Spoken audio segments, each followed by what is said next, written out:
Sa tarangkahan ng ari-arian ng pamilya Chi, sumabog ang kaguluhan habang ang isang putok ng kanyan ay hudyat ng pagsisimula ng isang malupit na pag-atake. Si Nanzo, ang anak ng pamilyang Xiao ang nanguna sa pag-atake kasama ang mga walang awa na bandido na determinadong sirain ang Chi clan. Si Gu Bei, commander ng mga gwardya, ay humakbang para harapin ang mga umaatake. Bagamat mabangis ang kanyang husay sa espada, wala silang kalaban-laban nang sumabog ang kanyan sa malapit.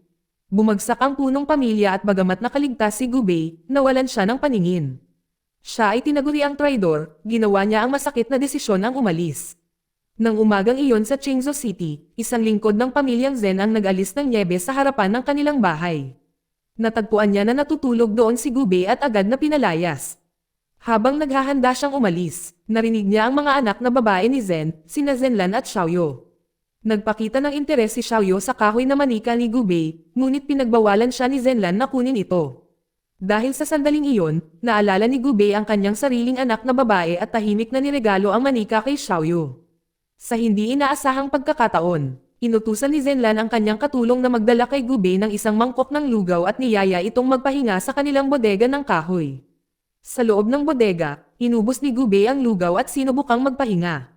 Sa labas, ipinagdiwang ng lungsod ng Qingzhou ang bagong taon na may mga paputok, ngunit ang malakas na pagsabog ay pumukaw sa masakit na alaala ng pag-atake sa pamilya ng Che.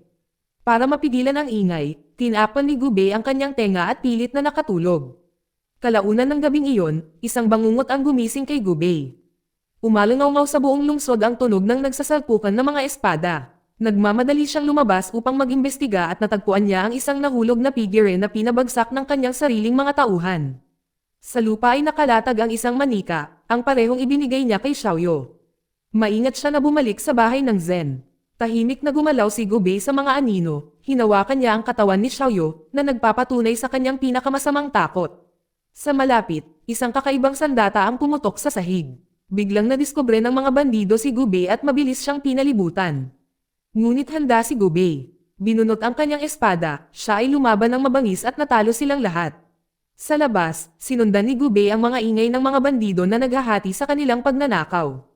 Agad siyang nakilala ng pinuno na si Nanzo, at sumiklab ang isang matinding labanan.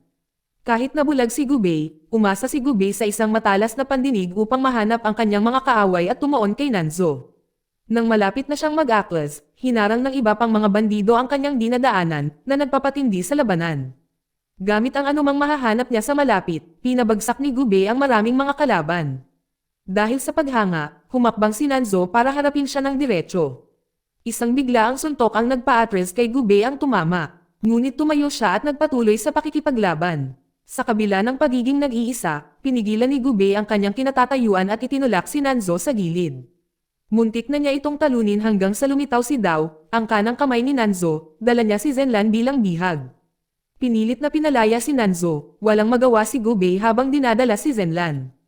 Hinabol niya sila, ngunit itinapon ni Dao ang nagninangas na mga baga sa kalapit na mga paputok, na lumikha ng distraction na nagpahinto sa kanyang paglalakad. Nang maglaon, nahuli ni Gu Bei ang isang bandido at hiniling ang lokasyon ni Nanzo. Ibinunyag ng bandido na nagpunta si Nanzo sa Wancho Mountain upang kunin ang isang pamana ng pamilya na napapabalitang maiwasan na mawala. Matapos patayin ang impormante, umalis si Gu Bei para harapin si Nanzo. Sa Wancho Mountain, sinubukan ng kalaban na harangan ang pagpasok ni Gu Bei, ngunit mabilis niyang natalo silang lahat. Sa loob, binilang ng mga bandido ang kanilang mga ninakaw at dinala ang mga kinidnap na babae, kabilang si Zhenlan. Sa pagpasok ni Gu Bei inilabas ng mga bandido ang kanilang mga espada at naglunsad ng pag-atake. Nakinig ng mabuti si Gu Bei sa tunog ng hikaw ni Zhenlan upang mahanap siya. Binunot niya ang kanyang espada, pinutol niya ang mga tulisan. Nang malapit nang kunin muli si Zhenlan, inihagis ni Gu Bei ang kanyang espada, na napilitang tumakas sina Dao at Nanzo. Nang mawala na ang panganib, nilapitan ni Zhenlan si Gu Bei at nagtanong tungkol sa kanyang pamilya. Ipinakita sa kanya ni Gu Bei ang isang manika na pag-aari ni Xiaoyu at ibinunyag na napatay na ang pamilya Zhen.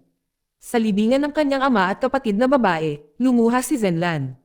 Pagtatapos ay ipinakita sa kanya ni Gu Bei ang armas na natagpuan niya, na nakilala ni Zhenlan. Minsan ay sinubukan ng isang tao na kunin ang heirloom ng pamilya Zhen, ngunit sila ay nabigo. Sa ibang lugar, nakipagkita si Dao kay Nanzo, na may hawak ng heirloom. Hinangaan ni Nanzo ang mga kakayahan ni Gu Bei. Ngunit dumanas siya ng matinding karamdaman. Tiniyak sa kanya ni Dao na ang Ding Pearl ay maaaring magbigay ng immortalidad, ngunit kailangan pa rin nila ng isang buhay na sakripisyo upang makumplito ang Five Tigers Formation. Inutusan ni Nanzo si Dao na bisitahin ang kanyang ama at kumuha ng mga baril para labanan si Gubei. Pagkaraan ng mga araw, sinundan ni Zenlan si Gubei, humingi ng tulong sa kanya upang ipaghiganti ang kanyang pamilya. Tumanggi si Gubei, na tinawag ang kanyang sarili na isang bulag na pulubi, at hindi nakakatulong. Ang tanging hiling niya ay panatilihing ligtas si Zenlan. Pagkaalis ni Gubei, bumagsak si Zenlan dahil sa pagod sa snow. Nang gabing iyon, natagpuan siya ni Gubei at tinulungan siyang magising sa ilalim ng puno. Galit na sinabi ni Zenlan na dapat niyang kasama ang kanyang pamilya at hindi na kailangan pang tumulong ni Gubei. Ipinaliwanag ni Gubei na ang mga umaatake ay may kaugnayan sa kaharian, na nililimitahan ang kanyang magagawa. Pinayuhan niya itong ihinto ang paghihiganti.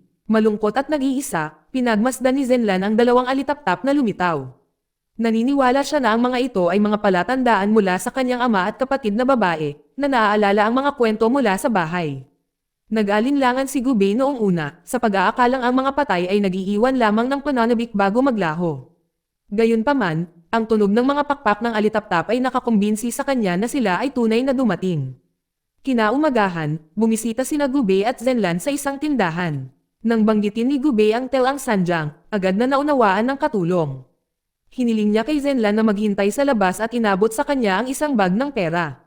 Sa loob nakipagkita si Gubei kay Xiaochun, ang may-ari ng tindahan, at impormante. Nakilala niya siya kaagad. Ipinakita sa kanya ni Gubei ang armas na kanyang natagpuan at tinanong ang may-ari nito. Binayaran niya ang impormasyon ito, inihayag ni Xiaochun na ang sandata ay kay Nanzo, anak ng marangal na si Zhao Zuan.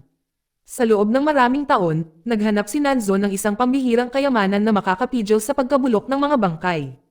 Kaya naman pinuntirya niya ang Dingyong Pearl na pag-aari ng pamilyang Zen. Pagkatapos mangalap ng impormasyon, umalis si Gubei ngunit hindi na niya mahanap si Zenlan. Malapit sa palengke, muling nag-cross ang kanilang landas. Gayunpaman, inilihim ni Zenlan ang kanyang destinasyon. Samantala, binalak ni Xiaochun na ibenta ang lokasyon ni Gubei sa pinakamataas na bidder. Lumaki ang gantimpala, at gusto niyang protektahan ang kanyang mga koneksyon sa kaharian. Nang gabing iyon, habang nililinis ni Gubei ang kanyang mga sugat, sinabi niya kay Zenlan ang tungkol kay Nanzo. Ibinunyag niya na si Nanzo ay dumating upang nakawin ang Dingyong Pearls at ngayon ay nasa Hong City. Nagplano si Gubei na pumuntang mag-isa at pinayuhan si Zenlan na humanap ng ligtas na lugar. Bilang kapalit, binigyan ni Zenlan si Gubei ng Pulse Ares, regalo, at karatula para mahanap nila ang isa't isa. Ipinaalala ng Pulse Ares kay Gubei ang kanyang asawa at anak, ngunit biglang inatake ang kanilang pinagtataguan. Mabilis na inihatid ni Gubei si Zenlan sa kaligtasan bago harapin si Dao. Isang cannonball ang tumama sa hideout at tumama kay Zenlan. Kasabay nito, nilabanan ni Gubei ang mga tauhan ni Nanzo. Gamit ang kanyang martial arts skills, mabilis niyang natalo ang mga ito hanggang sa si Dao na lang ang natira. Sinubukan ni Dao na magpaputok ng kanyang pistola, ngunit naramdaman ito kaagad ni Gubei at iniwas niya ang putok gamit ang kanyang espada. Na corner, ipinahayag ni Dao na ang kanyang amo ay may sakit at malapit ng mamatay. Sinabi sa kanya ng isang shaman ang pagbuo ng 5 tigre at ang pamana ng Dingyang ay maaaring magbigay ng immortalidad sa bangkay ng kanyang amo. Nang marinig ito, ibinigay ni Gubei kay Dao ang simbolo ng kanyang grupo at binalaan siya na sabihin kay Nanzo na darating na si Gubei. Nang bumalik si Gubei, hindi na niya narinig ang boses ni Zenlan. Pagkatapos ay pinatunog ni Zenlan ang kanyang Pulse Ares, ginabayan si Gubei na buhatin ang kahoy, na trap sa kanya at iligtas siya. Di nagtagal, hinarap ni Gubei si Xiaochun, kumbinsido na ibinigay niya ang lokasyon nito. Naniniwala siyang nilabag niya ang mga patakaran ng organisasyon at nilayon siyang parusahan.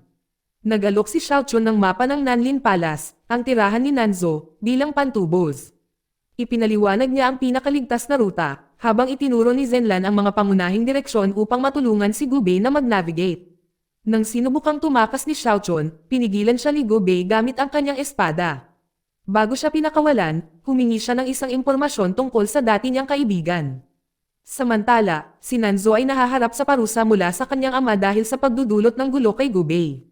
Galit na galit si Xiao Zuan dahil sinusubaybayan ng kaharian ang lahat ng kilos ni Nanzo. Inamin ni Nanzo ang kanyang mga pagkakamali, ngunit naniniwala siyang may plano pa rin siya. Pinaalalahanan siya ni Xiao Zuan na hindi ordinaryong kalaban si Gubei. Siya ang sikat na punong general ng pamilyang Che at dalubhasang eskrimador. Gayunpaman, naramdaman ni Zuo Zuan na tama na ang kanyang oras dahil bulag na si Gubei. Nang may determinasyon, inihanda ni Nanzo na isakripisyo ang lahat para maakit si Gubei sa kanilang bitag. Sa ibang lugar, nakita ni Gubei si Lao, isang dating sundalo na ngayon ay nagtatrabaho bilang isang panday. Nang makitang buhay si Gubei, hindi makapaniwalang niyakap siya ni Lao. Magkasama nilang inalala ang nakaraan. Ibinunyag ni Lao ang isang pahiwatig upang ipaghiganti ang kanilang napatay na kapatid, na minsan ay binansagan na isang taksil. Naniniwala siya na ang pag-arte ngayon ay makapagpapanumbalik ng dangal ng kanilang pamilya. Iniwasan ni Gubei ang nakaraan at sinubukang umalis. Galit sa kawalang interes ni Gubei at sa nawawalang kwintas ng pagkakaisa. Tinanggihan siya ni Lao bilang pinuno at itinaboy siya. Habang naglalakad si Gubei sa kalsada, nagmuni-muni siya sa kanyang mga pagkawala at napagtanto na naging biktima ang mga mahal niya. Kinaumagahan, bumalik si Gubei at binigkas ang panunumpa na kanilang isinumpa bilang mga sundalo. Tuwang-tuwa si Lao sa pagbabalik ng kanilang general. Inihanda niya ang mga armas na kailangan ni Gubei. Noong gabing iyon, sinanay ni Gubei si Zenlan na bumaril para sa kanyang proteksyon. Tumanggi siya, iginiit na gusto niyang maging mata nito laban sa mga baril ng kaaway.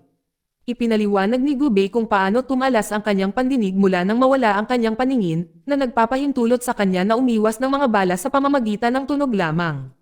Inabot niya kay Zenlan ang isang pistol para mapanatili itong ligtas. Biglang nakarinig si Gubei ng mga ingay sa loob at nakita niyang mahina si Xiao Chun dahil sa sugat ng espada. Hiniling niya kay Zenlan na gamutin siya, ngunit nag-alinlangan siya. Si Gubei mismo ang nagbigay ng first aid at pagkatapos ay ipinagkatiwala kay Zenlan na pangalagaan si Xiao Chun. Habang hinahasa ang kanyang espada, naalala ni Gubei ang digmaan na umani ng maraming kasama. Pinakintab niya ang kanyang talam hanggang sa kumikinang na parang bago. Sa loob, inalagaan ni Zenlan si Xiao Chun habang tinutugtog ni Gubei ang plota. Tinanong niya kung may namiss siya. Ibinahagi ni Gubei ang kanyang paglalakbay pauwi, na naglalarawan kung paano siya umangkop sa pagkabulag sa pamamagitan ng pagsasanay sa kanyang pandinig. Nakikita niya ang pinakamahinang tunog at nanguhuli pa nga ng isda sa pamamagitan ng tunog. Gayunpaman, nang bumalik siya, ang kanyang asawa at anak na babae ay namatay sa salot. Ang natitira na lang ay ang paboritong manika ng kanyang anak. Pinatugtog niya ang paboritong kanta ng kanyang anak, kahit na hindi na niya ito naririnig. Sinabi ni Zenlan na nakikinig pa rin ang kanyang anak, binabantayan siya. Kinaumagahan, nagising si Zenlan na mag-isa. Umalis si Gubei para harapin si Nanzo. Nakabawi si Xiao Chun ngunit nakaramdam ng guilt, hinihiling na sana ay mamatay na silang lahat. Nagalit si Zenlan, hinulaan ang pagtataksil. Hiniling lamang ni Xiao Chun kay Zenlan na ipagdasal ang kaligtasan ni Gubei. Samantala, dumating si Gubei sa Nanlin Palace. Matapos talunin ang mga gwardya, hinarap niya si Xiao Zuan, na nag-alok ng 1,000 ginto bilang kabayaran. Tumanggi si Gubei, sinabing ang buhay ay hindi mabibili. Inutusan ni Xiao Xuan ang kanyang mga tauhan na palibutan si Gubei. Habang naghahanda si Gubei para sa lumaban, nagpatunog ng kampana ang mga tropa ni Xiao upang siya ay lituhin. Nang kumilos si Gubei para umatake, unang hamampes si Dao. Bumalik sa palasyo, naghintay si Zenlan sa pagdating ni Xiao Chun, nagtatanong tungkol sa koneksyon ni Zenlan kay Gubei. Hindi sigurado si Zenlan, ngayon lang siya nakilala. Biglang umatake si Nanzo, nagpaputok ng pistol si Zenlan. Ngunit hinarang siya ng kanyang mga tauhan. Nang gumanti si Nanzo, pumasok si Xiao Chun at napatay. Nahuli si Zenlan. Sa loob ng palasyo, ginaising ni Nanzo si Gubei na lumaban. Inutusan ni Nanzo na dalhin si Zenlan, ngayon ay bulag ang dalawang mata. Ginamit ni Nanzo ang espada ni Gubei para saksakin si Zenlan.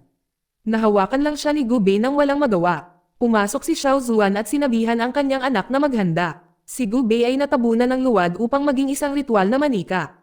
Habang tumigas ang luwad, ipinahayag ni Gubei ang kanyang puot at nangakong maghihiganti. Nakulong sa pagan, hawak ni Gubei ang isang nakatagong bagay na tumulong sa kanya na makalaya. Bagamat nawala ang isang kamay niya, kinuha niya ang kanyang espada at hinarap si Dao sa labanan. Naghanda si Xiao Zuan ng mga sandata, ngunit iniiwas ni Gubei ang bawat pag-atake. Binaril si Dao sa kanyang tagiliran. Si Nanzo at Xiao Zuan ay bumunot ng mga espada upang labanan si Gubei, ngunit hindi nila siya natalo. Si Nanzo ay nilaslas ni Gubei gamit ang espada, tinamaan ng isang nakatagong putok ng pistol. Habang papasok si Gubei para sa huling atake, si Zenlan, na buhay pa, ay nagpatunog ng kanyang pulsares. Nakuha ng tunog ang atensyon ni Gubei, na nagpapahintulot kay Nanzo at Xiao Chun na makatakas. Nahanap ni Gubei si Zenlan at niyakap siya. Sinabi niya sa kanya na huwag makonsensya dahil muli niyang makakasama ang kanyang ama at kapatid na babae. Ngunit ang puso ni Gubei ay nag-alab sa galit sa mga pagkawalang dinanas niya. Di nagtagal, hinarap ni Gubei sina Xiao Xuan at Nanzo. Inihayag niya na alam niyang si Xiao Zuan ang utak sa likod ng pag-atake 5 taon na ang nakakaraan. Ang pamilyang Che ay maling inakusahan ng pagtataksil sa bansa. Inamin ni Xiao Zuan ang katotohanan ngunit sinabi niyang kumilos siya sa ilalim ng utos ng hari. Inalok niya si Gubei ng kahit ano para sa kanilang kalayaan. Galit na galit, idineklara ni Gubei na magtatapos sa gabing iyon ang paghihiganti ng kanyang mga nasawing kasamahan. Itinaas ni Xiao Xuan ang kanyang sibat at mabangis silang lumaban. Nang ibabaw si Xiao Zuan at na-corner si Gubei, ngunit kinontra at pinatay siya ni Gubei. Nang masaksihan ang pagkamatay ng kanyang ama, nawalan ng gana na lumaban si Nanzo at ibinuklod sa isang kabaong. Naniniwala siyang nagtagumpay ang kanyang plano, ngunit idineklara ni Gubei na walang kabuluhan ang lahat ng ritual at magdurusa si Nanzo sa kabilang buhay. Namatay si Nanzo sa loob ng sariling libingan. Pagkatapos ng labanan, bumalik si Gubei kay Lao at ibinigay ang Jade Stone ni Xiao Chun bilang patunay na naipaghiganti ang nakaraan. Tumayo si Gubei sa harap ng libingan ni Zen kung saan siya nagpahinga sa tabi ng kanyang kapatid at ama. Dito nagtatapos ang kwento. Salamat sa panonood kaibigan.